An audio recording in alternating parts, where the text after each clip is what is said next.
Okay, good afternoon, everyone. Once again, I'm so happy to see you all today. Thank you so much for joining us on time. Today, we have Ramadan month webinar series, and I'm glad to see you all. Happy Ramadan for everyone.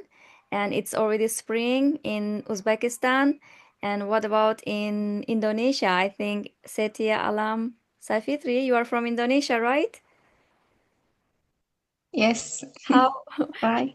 what about the weather in Indonesia? Uh, Summer. Summer, It's yes, very hot. the whole year. Yes, the whole year it's summer. You are so lucky because you don't have to change the clothes for four times in a year. And Mr. Arshad is in Uzbekistan now, but he's from Sri Lanka. And let's start. Okay, let me share my screen.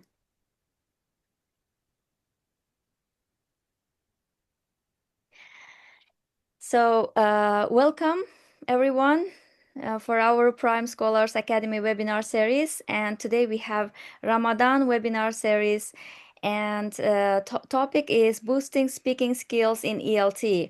We are going to talk about how to boost speaking skills in ELT classroom, English language teaching classroom, and we have expert today who is going to share about the activities and what is the theory behind the speaking skills and so on. Let me introduce myself. My name is Dr. Rima Sotlikova, and I'm international ELT expert, and I'm also TESOL professor at Webster University in Uzbekistan and New Uzbekistan University. In both universities, I teach TESOL students. And I can say that we have rules in this webinar. You should be respectful for each other and active. We need your active participation. Maybe we may have some questions and you can answer through chat or by raising your hand. There is the button, the function for raising your hand. You can raise your hand and ask your question. If you have question during the presentation, keep your questions until the end, because at the end we have question and answer session, so you will be able to raise your hand and ask your question. But if you want to ask directly, then you can write it in a chat box and send your questions, so we will be able to read your questions at the end after the presentation. So another rule is about filling the Google form at the end, because we need your active participation, and we encourage you to be in this webinar until the end of the webinar, because at the end we have a Google form, so you will be able to fill it for your certificate. And today's webinar is for free. Certificates will be distributed for free because this is Ramadan month, and happy Ramadan for everyone. Today, we are going to speak about speaking skills and how to empower our students to speak in our classroom. Most of us here are English teachers. I already had the Google form, pre-webinar Google form, and I found that most of you are students and at the same time English teachers. That's really nice, because today what we are talking, what we are sharing about speaking skills will be very beneficial for you, and we can share with each other. You are welcome if you have your own ideas or strategies, techniques, and methods to share with us. Okay, so before I introduce our speaker for today, I'm going to talk a little bit um, about speaking skills, why it's important to improve our students' speaking skills, because nowadays language teaching is not only about grammar or vocabulary, but it's also about integration of skills for all four skills. So the grammar and vocabulary should be integrated with all four skills. But of course, it's challenging to integrate all four skills with grammar and vocabulary in one session, in one class, for 45 minutes or 90 minutes. But we can integrate them. Let's say grammar vocabulary with listening, grammar vocabulary with speaking. So we can identify the main focus of our lesson, and we can identify the sub skill or sub focus of our lesson. Mainly nowadays, speaking skill is coming as a sub skill for all classroom. Let's say if we are teaching reading skill, if our main focus is reading skill, then we can integrate it with grammar and vocabulary sometimes. But at the end, the post stage will include speaking skill activities. Why? Because we should be responsible for our students to improve their speaking skills. They shouldn't just study language, grammar rules, but they should also speak, and we should encourage them for speaking. We should give them opportunity to speak, and we have good strategies and techniques how to improve their speaking skills. Most of us know that today's topic is mostly about errors, like when we are correcting their mistakes. That means sometimes our students stop speaking. Why? Because they are afraid of making mistakes in front of others. So the top one is not correcting directly, but we can postpone. We can postpone error correction, and we can stay with our students at the end of our session, or without calling their names, without saying that you made this mistake, we can just label the mistakes on the whiteboard and explain them. But we should explain. Why? Because maybe it will be fossilized.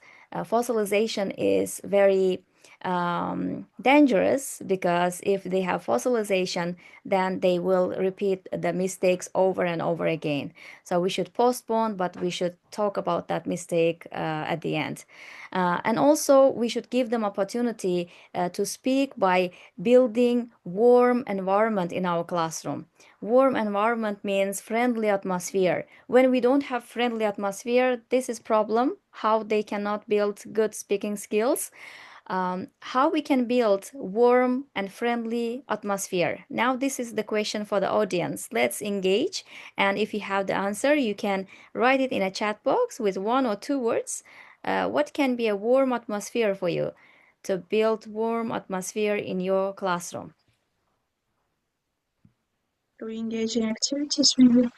Okay, yes, okay. Engaging activities. We can build warm and friendly atmosphere with engaging activities. Very good job. Yes, you are right. Let them know each other well.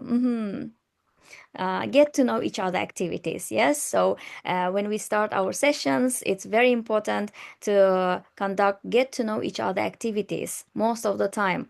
Why? Because there will be friendly atmosphere. They don't compete with each other, but they will have collaboration and cooperation.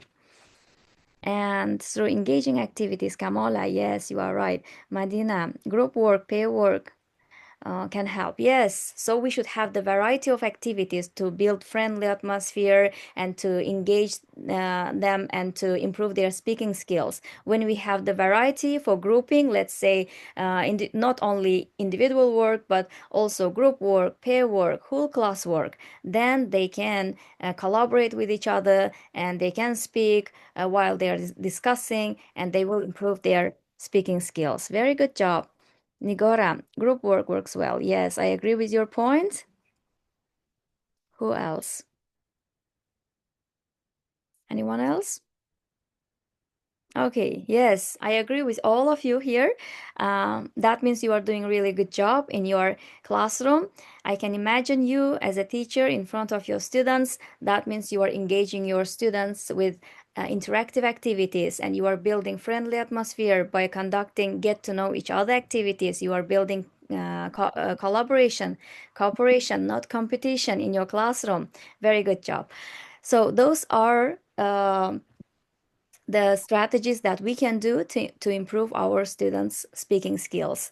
And nowadays, in the past, we were encouraged to focus on accuracy, but nowadays on fluency.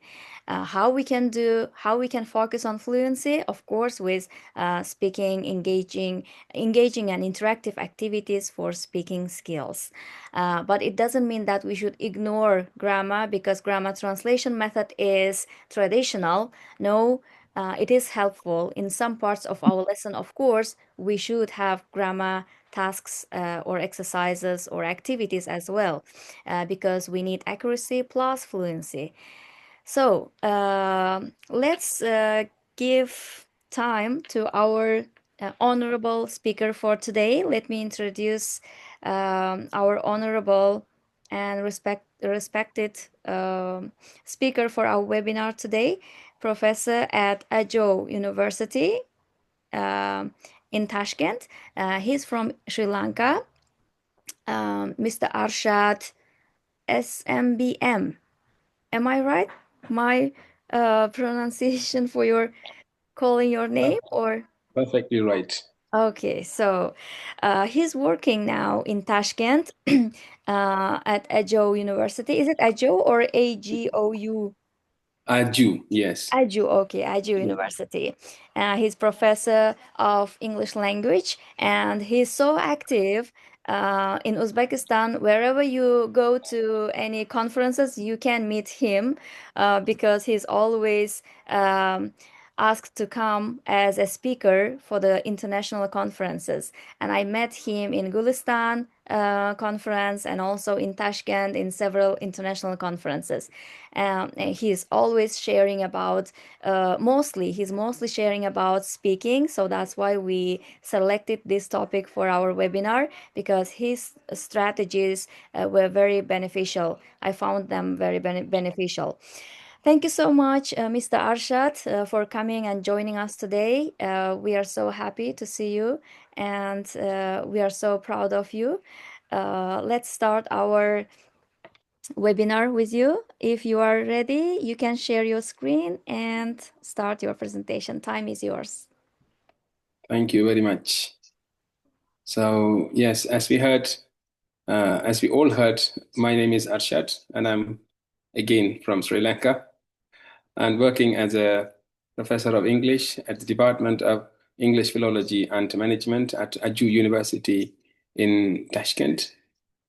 It's a Korean-based university, nice place, based in Yashnabad.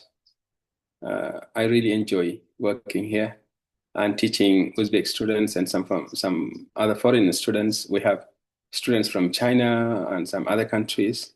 That's really nice, associating with different students and sharing our knowledge, experiences, and so on. So today, as Dr. Rima introduced, we're going to discuss speaking skills. And I am more than sure that you have already heard a lot about speaking skills, teaching speaking, and developing speaking skills, and so on. But today, to be a little different from other webinars or seminars, I'm going to discuss with you something new about a need for a new technique to teach speaking among EFL or ESL students. New technique. And in this webinar, we are not going to I'm not going to just speak and you listen, and at the end of the session, you ask me questions. Instead, this process, we are going to interactively participate because it's teaching speaking. It's teaching speaking means we should all speak. And you will speak and I will speak. So everybody will speak interactively, and you will ask me questions. Feel free to ask me any question anytime. And it's my request to just raise your hand. You know how to raise your hand on Zoom, and you can just go to I think more option, and then raise your hands, and we will address your questions, and we will continue. So I prefer this to be a bit more interactive session because it's speaking, not grammar, not listening, not writing. So since it's speaking, we should all speak. And so in this webinar, we are going to have a quick recap on English language teaching approaches, methods, techniques, and the background to teaching speaking. And we will also discuss why do we need this technique, or why do we need a new technique. And also we will think of a new technique that I introduced in teaching English speaking, which is thinking in English. And we will see how good it is and how useful it is, and how we can practice this in our language classes, language teaching classes. So you all probably have heard these two books, and you may also have read them from cover to cover. And have you all, or any one of you, have already read this book? No? Can anybody, if you have read, can you raise your hand, please? Partially read is also fine. If you had seen this book somewhere in your library, or somewhere at your friend's place, or somewhere on the internet. You can raise your hand even if you read the articles. I remember we had by Larson Freeman articles in grammar teaching class, and in instructional methods courses, Webster students. Yeah. Niso sent a message that she has seen it. No, she has one. She's got one of these books. That's very nice. So here, why do we discuss teaching speaking? Let's think for a while about why we learn to speak. Why do we learn to speak? Why not only writing?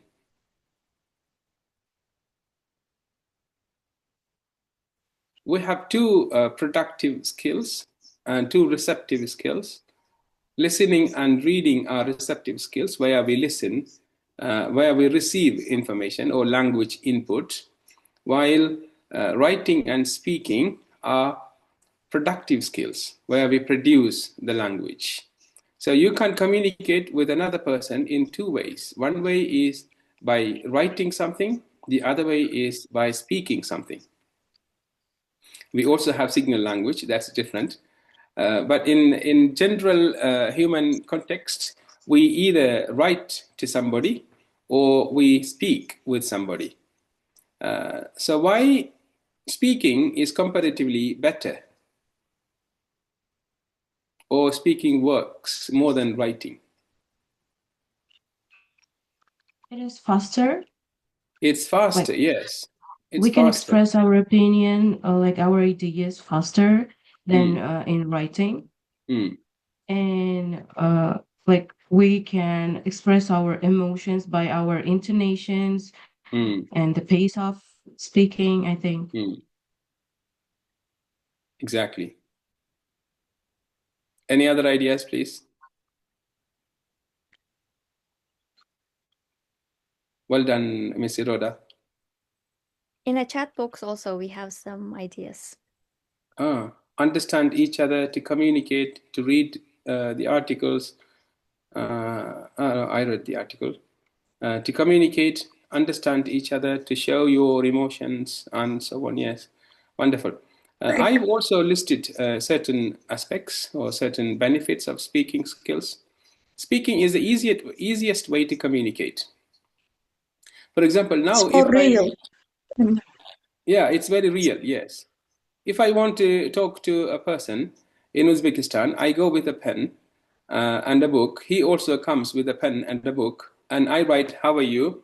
And he writes, "I'm fine, thanks." And then, "Are you okay?" "Yes, everything is fine." So this isn't a natural way of communication, and it will take long time. So speaking is the easiest way to communicate. The last step of career success also.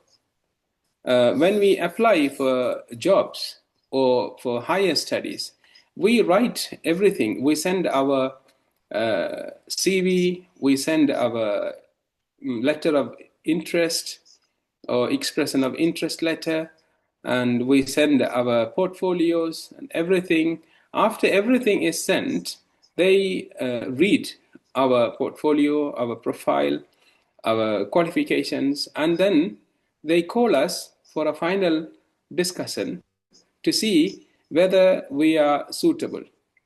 And when they call us, either for a job interview or for a university enrollment, when they call us, that means we are already eligible for the position. Now, this speaking skill is determining whether we are getting through the job or through the admission process, or we are failing it. So speaking is something super very important for us to achieve our final destination. And it is also a convenient mode of communication, like we discussed earlier. It is easy. Instead, we bring a pen and paper with us and write down whatever we want to express. Speaking is very easy. And also builds self-confidence. When we are very confident and we speak confidently, people understand and people find it convenient for them to interact with us. So confidence is another very important. Speaking also builds confidence. Speaking also builds confidence. And it's crucial for leadership role. Suppose you have a leader at your workplace and he or she can't speak well. Think how could this work environment be?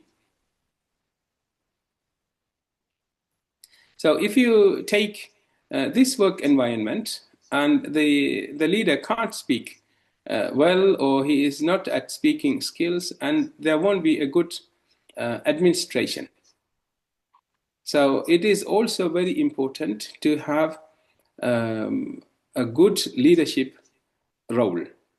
And speaking aids teamwork and collaborations.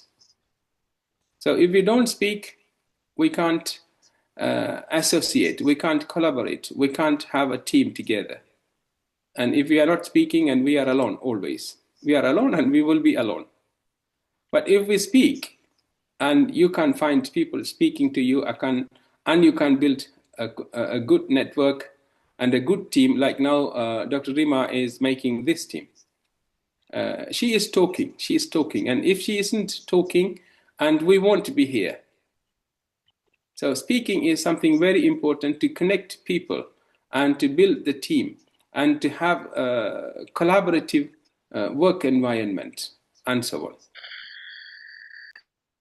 Also, it increases employability, and in certain organizations, not certain organizations, mostly 100% of the organization, they need people who can talk, unless it's a robotic or very engineering thing or technical thing like building or maybe technical things like carpentry, masonry. They don't need to speak, they just have to work. But still they need to talk too.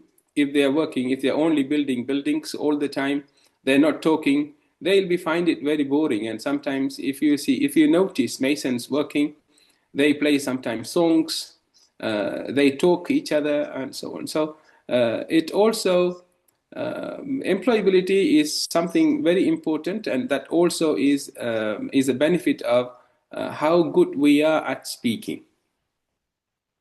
And it helps us conflict resolutions. So if we have any conflict, it's better to go talk to the person.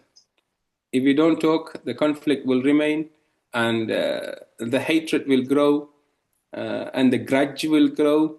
At the end, it will be a big problem. So speaking is overall is a very good thing. And it is also useful in public speaking and presentations like now I am doing.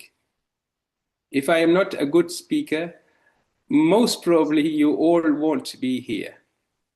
And Dr. Rima also wouldn't invite me. So it doesn't mean I'm a perfect speaker. I'm not that very perfect, but still I'm learning. So it is also useful for public speaking and presentation. Now, like a presentation I am doing here. So speaking is something very important that helps us in our studies, in our academic life, in our job, in our personal life, like conflict resolution, presentation skills, and so on. And also, it helps in all ways, in all possible ways, for us to have our life in a peaceful and a nice way. So, do you think any other ways we can have speaking helping us other than this?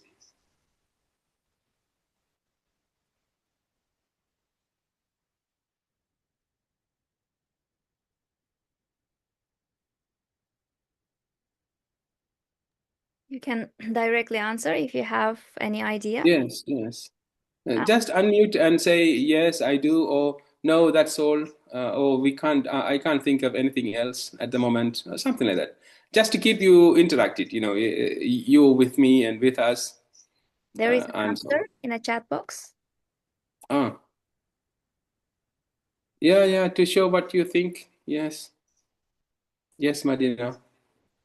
And also, I think to share our emotions, like to relieve, like Mm. in psychological terms, in terms of psychology, like mental health, right? You can Yes. share with your emotions with your friends, and like speaking can help you to be relieved, to like search for support or something Mm. like that.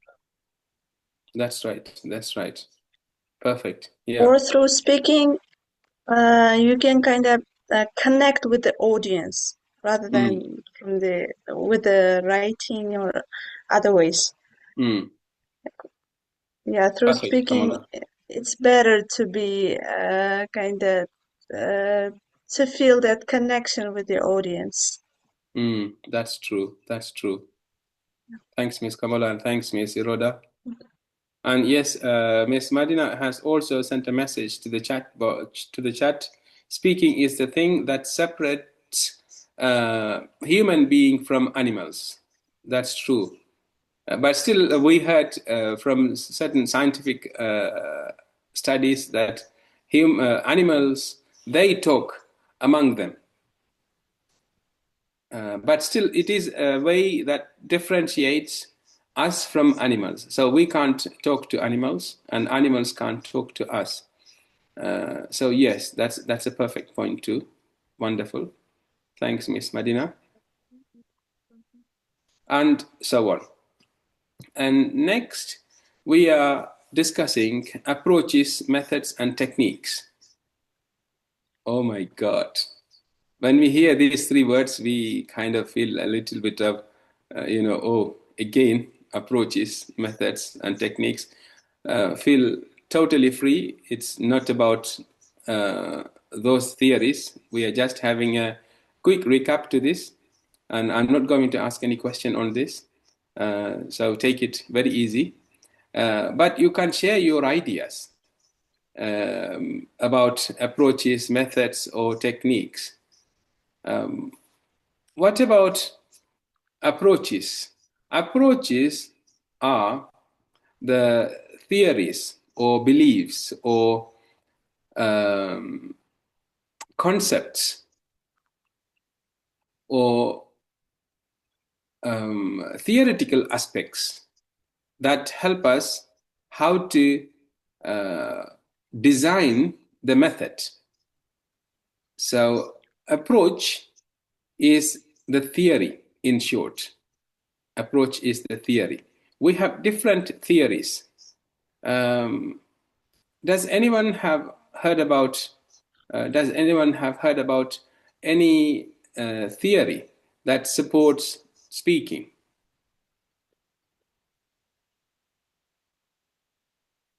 Any theory?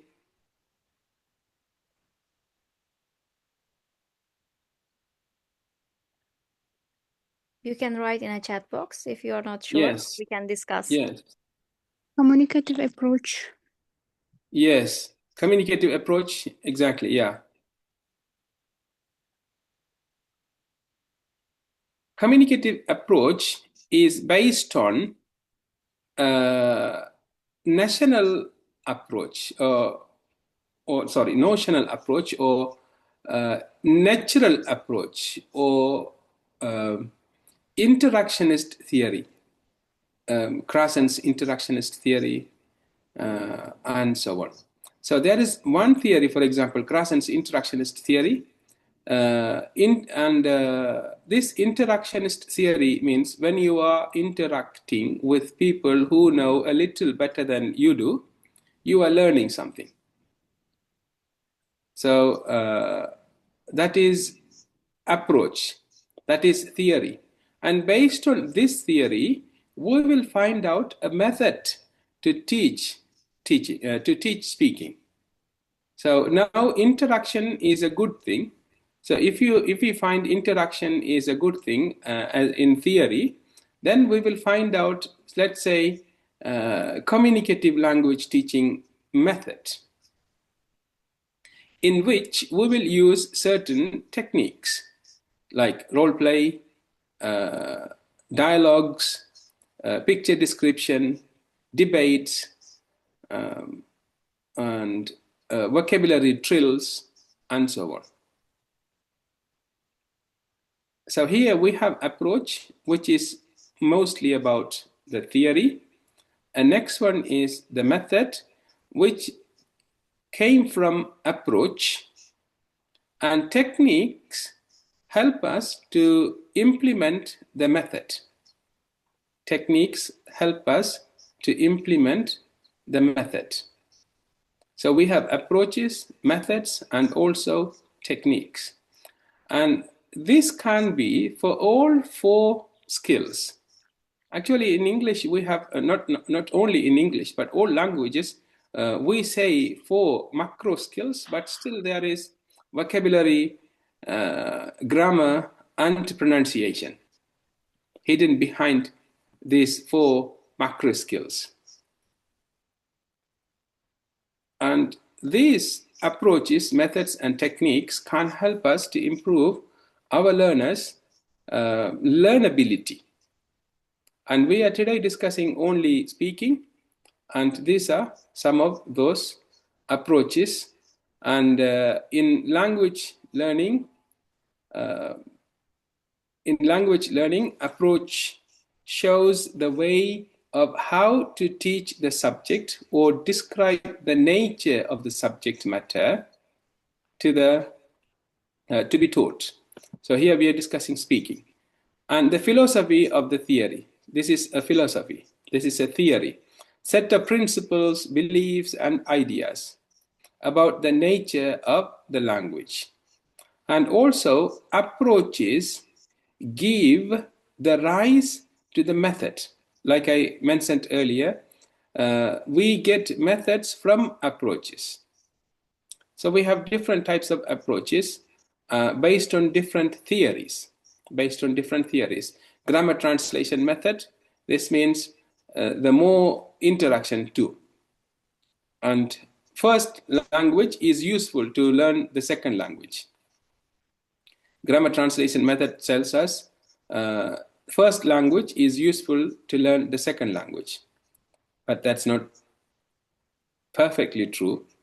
So interactionist theory gives us a bit more valid points instead first language usage. And the direct method is another method, another approach. It is called approach method, but it is approach. An audiolingual method, the silent way, total physical response, competency-based language learning, communicative language teaching and learning, task-based or activity-based language teaching and learning, and also natural approach, content and language integrated learning, blended learning approach, and so on. These are certain approaches. And we also have methods which we got from the approaches. Methods tell us the way we teach, how we implement the approaches into practical teaching. The overall plan of the lesson delivered based on the selected approach. So we thought interactionist theory is good. So based on interactionist theory, we will plan the lesson. And this is the method. And it defines what to teach and when to teach and how to evaluate. Can somebody give your remarks on this third point. What to teach, how to teach, and this point. Oops.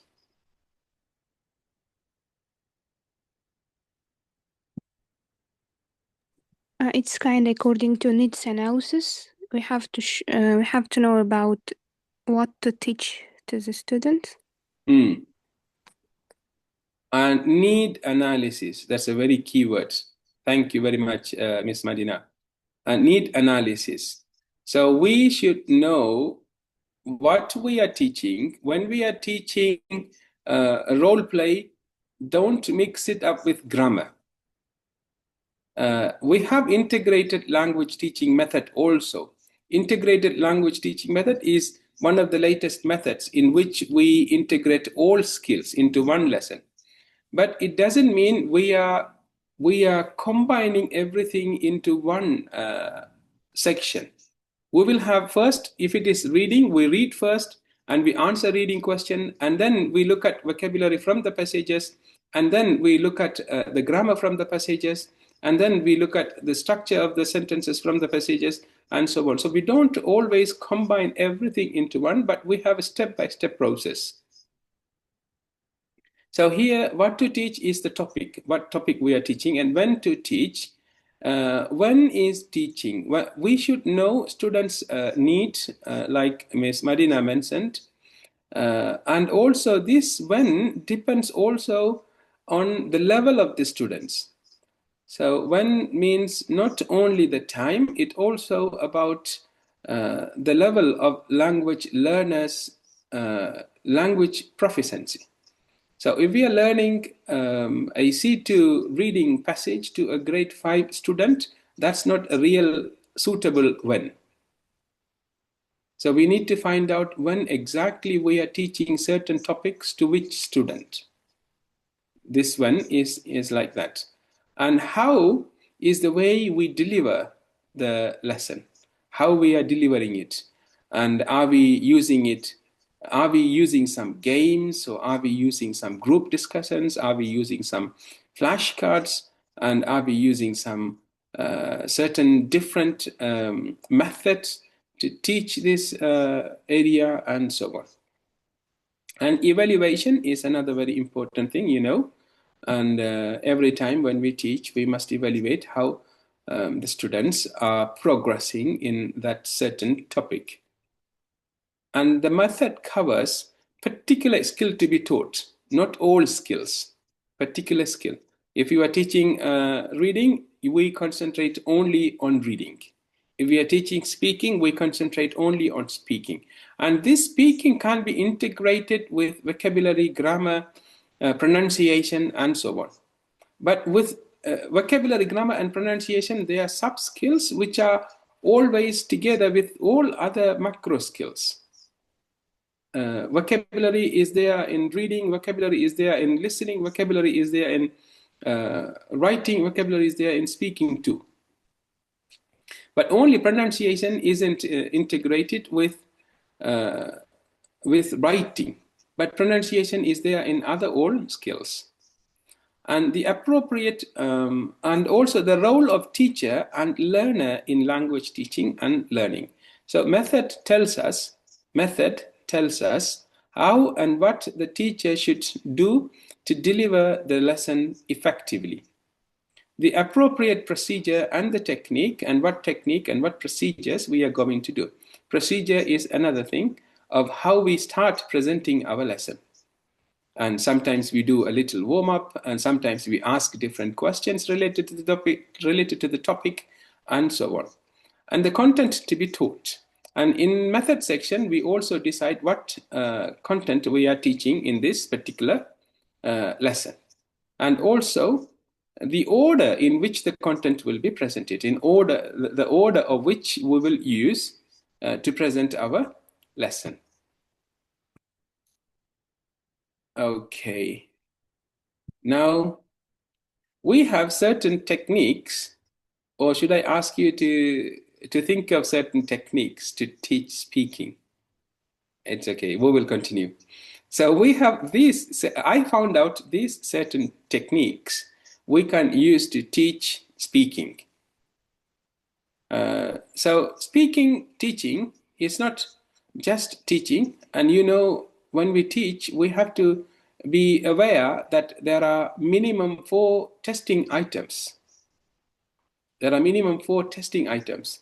I'm sure that you all know about IELTS testing system, and also the testing items in IELTS. So first testing item is fluency and coherence, right?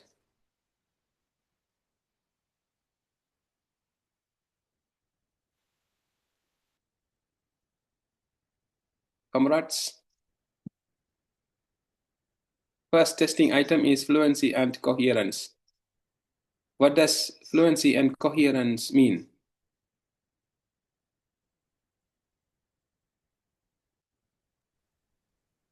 Like how your speech is connected, and like fluency is about generally talking. It's about like speed of your speech. Should we speak fast? Not very Speaking fast. without hesitations. Yes. Speaking without any hesitations, and structure of the speech as well. Good.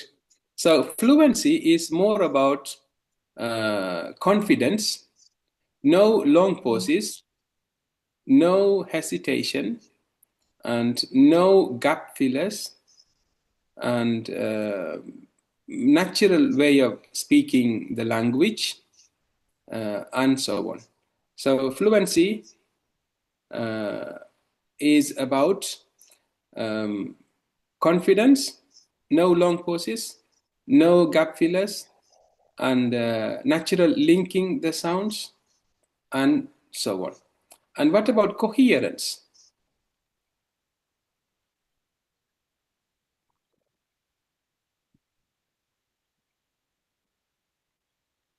Whether your speech is how your speech is connected. organized, maybe.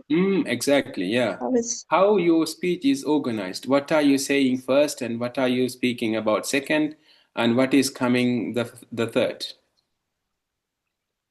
Good job. And what about lexical resources? vocabulary, the words that you use.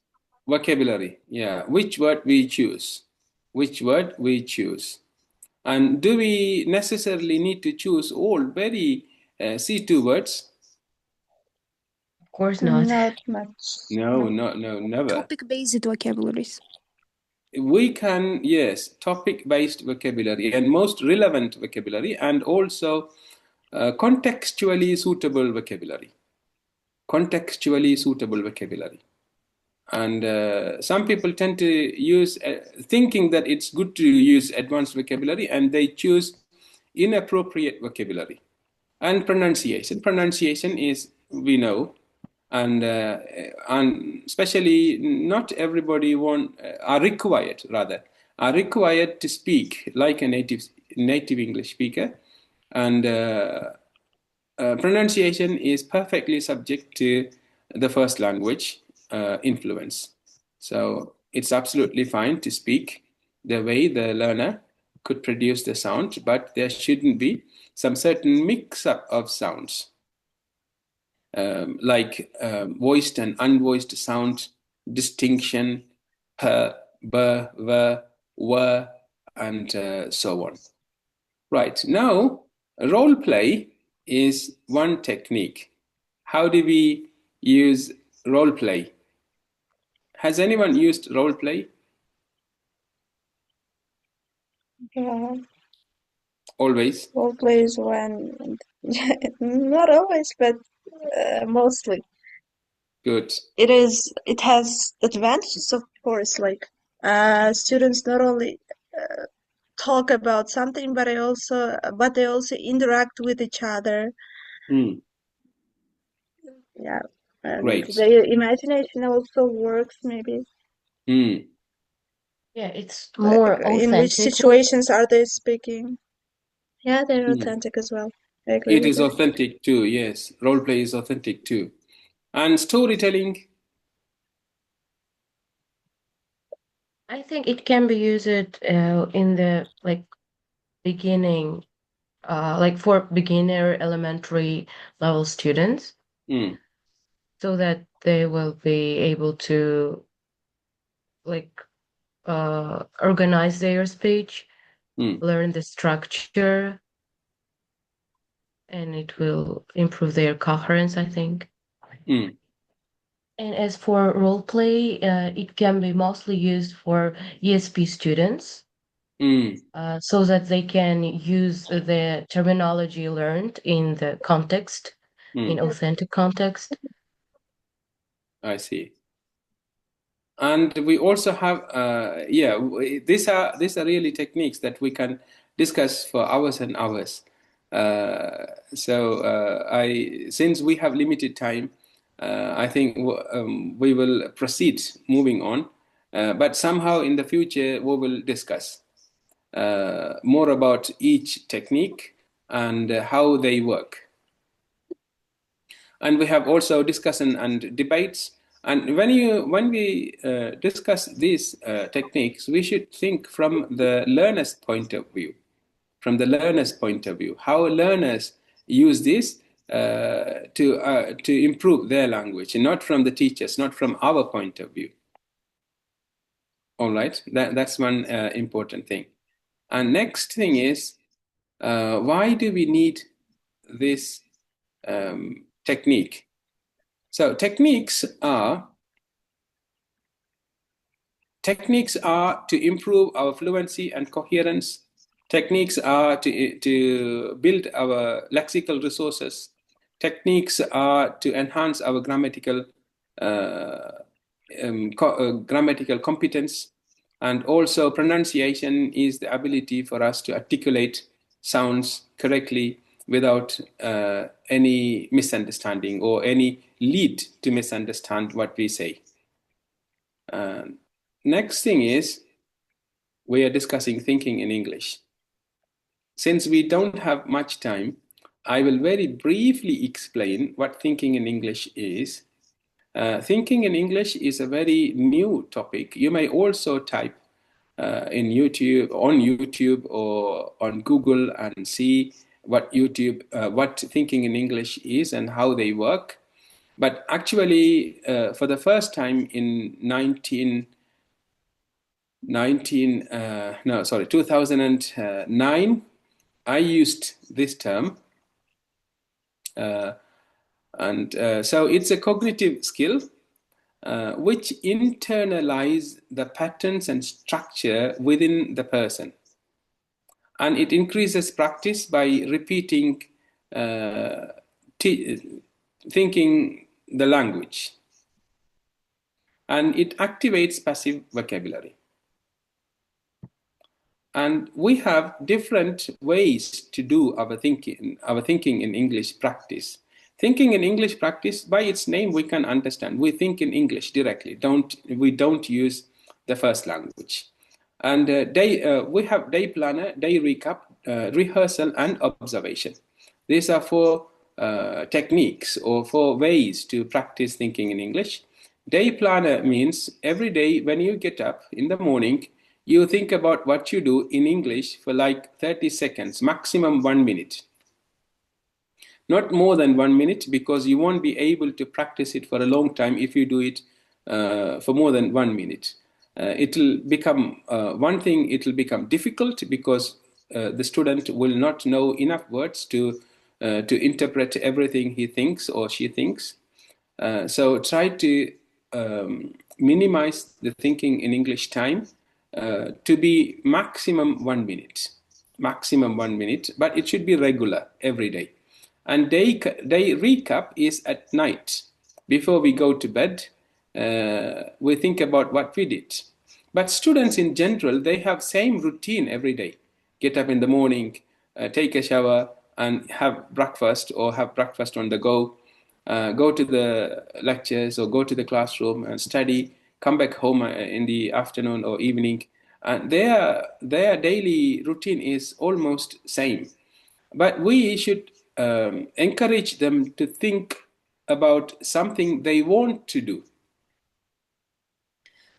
Sometimes some students may think about going on a trip.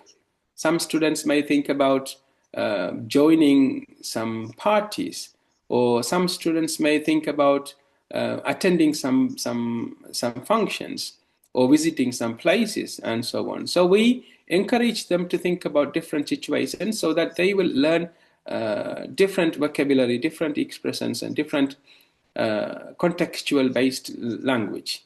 And rehearsal is another thing where we practice speaking before we actually meet the person. For example, if someone is coming to meet somebody, like Miss Iroda's student is coming to meet Miss Iroda, and before the student comes to meet Miss Iroda, he thinks about what he was going to talk and what would Miss Iroda's response.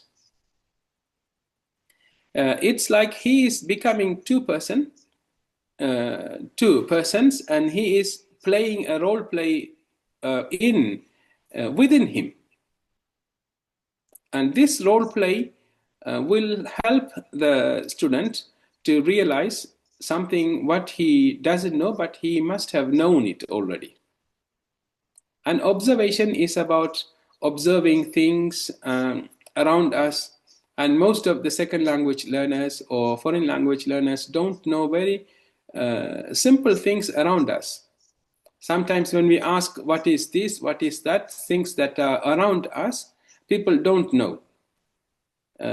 So I usually ask people about smoke detector or ceiling or curtain and so on. Most people don't know it, but they're always here. They're always in our classroom. People don't observe around us and see what we have. And this observation will make students acquainted with regular, useful, or most useful expressions. And these four techniques, they build confidence, they increase necessary and useful vocabulary, they activate passive vocabulary, and they reduce speaking anxiety, and they also help learners realize vocabulary gap. Vocabulary gap is the words they know and the words they don't know, but they must have already known. So this is vocabulary gap. And this is something very important. And how it works, like we already mentioned, thinking in English helps us build our confidence, increase necessary and useful vocabulary. It activates our passive vocabulary. It reduces speaking anxiety. And also it makes us, or it helps us realize our vocabulary gap. And now I'll stop here for your questions. Okay, thank you so much. Do you have any questions, dear participants? You can raise your hand and ask your question or write in a chat box. Okay, please, Madina Shamsuddinova. The speaker mentioned in techniques a spaced repetition system. It's written on his presentation. Can you introduce about this a little bit? Can you repeat it once again, please? Spaced repetition system, SRS. Spaced repetition system. This is something very similar to this process. Spaced repetition system means we repeat the learning process little by little. For example, we learn words first and we combine sentences and then we go to paragraphs. Spaced one by one. Spaced repetition system means one by one. And in speaking, in improving speaking, spaced repetition system is we first learn the sound system, like pronunciation, phonological expressions, like each sounds, and then we go to phonemic expression, sound clusters, and then words, and then sentences, and then expressions. So here each time we grow or we develop little by little, space by space. This meeting is being recorded.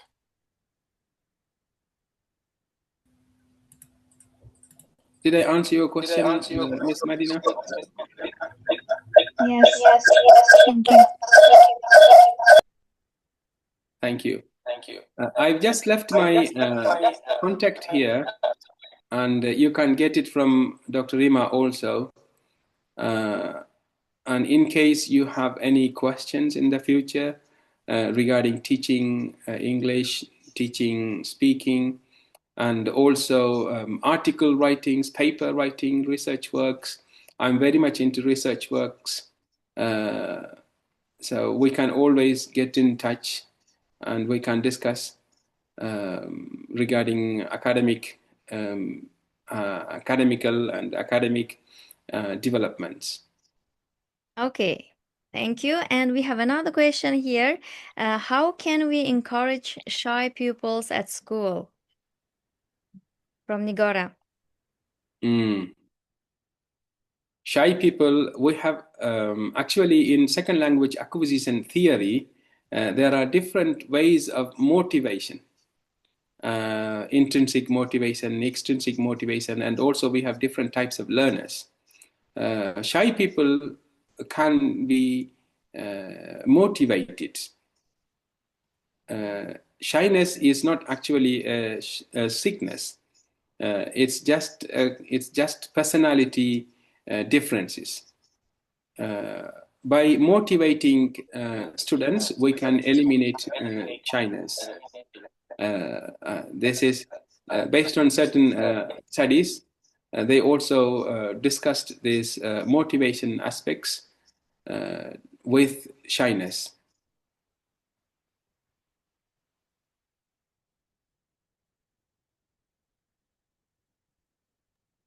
Thanks for your question. Okay, thank you so much. Do we have any other questions? May I ask? Yes, please. Please. Am I hearable? Yes, perfectly audible. So I have students like when I have like activities like teamwork and pair work, I noticed that my students pretend that they are speaking. But it is difficult for me to control all of them. Yes, even though I do not say it, I go around the classroom. And and after speaking, like after pair work, I have summarization like part where I ask students about their partner's answer. And here I noticed that sometimes some students also pretend that they speak whatever they want, like not their partner's answers. So what can you like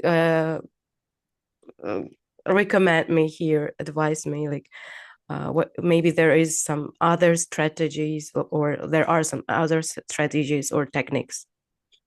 Maybe you can make them work little more closely and a bit traceably. Like you can ask students to note down what they say, and let's say we are two students working. If I take Dr. Rima and I together, and we are working, and we are under your observation, and you ask us to do a certain speech practice, and then Dr. Rima speaks, and I note down certain note down the points, and these points can be passed to the second group or the other group where let's say, for example, Miss Kamala and Miss Madina are together, and they will say, okay, Arshad talked about these points, and Dr. Rima marked them. So we are now having a circle of discussion, and where the points and the discussions will be validated. And this will make students to actively participate because they know their points are going to be passed on to the next team. Yeah, thank you. Keeping this in a chain, keeping all activities, not only this activity, but all activities, keeping all activities in a chain, interconnected with others or other participants, will make them a bit motivated. Oh, thank you very much. Great idea. You're welcome. Really appreciate it. Okay, thank you so much. And we have next question here from Aziza. Do you think the grammar translation method should be eliminated, or should it still be used in language teaching? Grammar translation method can never be eliminated. Can never be eliminated. I'm 100% sure about it, and can never be eliminated, because language is not taught at the very early ages. Sometimes, for example, you may need to learn Chinese, or you may need to learn another language. So in this situation, when the learners are grown, we need grammar translation for us to clearly explain certain aspects in language. So grammar translation cannot be useful for children, but it is useful, it is definitely useful for ESP, EAP, like this course programs. All right, thank you. And the last question is, do you think it's okay to teach only English, or speak students only English in beginner level? Yes, yes, Miss Madina. I think it must be like 99% of the program should be high preferably in English, since they're beginner level students. Sometimes they will be having some difficulties in the beginner level in the early days to understand everything you speak in English, but little by little they'll get to understand. Maybe in 1 month or 2 months or 3 months, they'll learn and they'll be able to guess what you say. At least even if they don't understand, they will be able to guess what you say. So I'd recommend you use only English in the classroom, even though your students don't understand. This not understanding process will be maximum 3 months. But after 3 months, they'll get to at least guess what you say. And in 6 months, they'll start speaking, they'll start interacting with you in English. Maximum. Some students are super smart. They will start interacting with you in English within or in less than a month. But some people will take a little longer based on their learner differences. Okay, yes, we have another question here. Thank you so much for your answer. Iroda, please. I wanted to add, is this like advice works for the online studying as well? When you teach online, like via Zoom?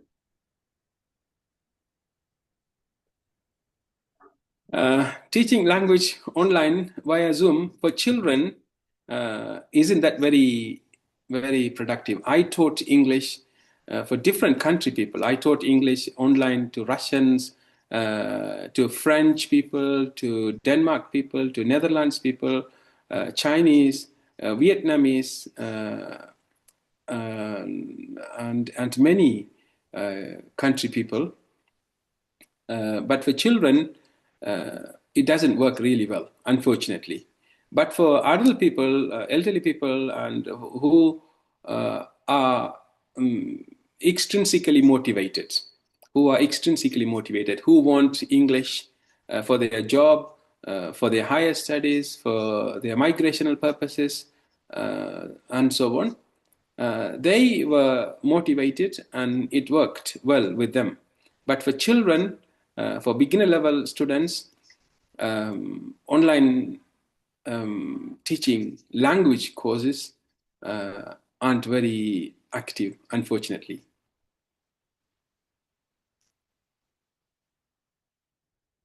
Okay, thank you. Any other questions? All right, thank you so much. Today we had a professor from Edu University in Tashkent, and he's from Sri Lanka, Professor Arshad SBMB. And thank you so much for your interactive, productive, and informative presentation. And I hope that was beneficial for our participants as well. So we talked about the reason why we speak, and the speaker talked about the differences between approaches, methods, and techniques. And also, Professor Arshad gave several techniques for you, starting from role play and some others. And then there was a new idea about thinking in English. Thinking in English, and there were the steps how we can do that with our students. So that was really nice to know. Thank you so much for your presentation, Professor Arshad, and I'm going to share your certificate here. And big applause, please, participants. You have here the button to make the applause, or heart, or thumbs up. You can choose any of them. Okay, thank you so much for your participation today and for being speaker in our webinar. It was productive and informative, Professor Arshad SMBM, and we will be happy to see you again in the future in our webinars. You gave good idea about research writing and publication. We can discuss about those topics in our upcoming webinars, and I'll be happy to have you again. Thank you. You're welcome. Okay, so now I'm going to share my upcoming book with you. If you are interested about engaging classroom activities, dear participants, my book is coming so soon, and you can get the update from Instagram, LinkedIn, Facebook, or YouTube. I'm going to announce when it's published. So it's almost done. When it's published, as soon as I publish my engaging classroom activities book, I'm going to share and announce about that. And I have another news here.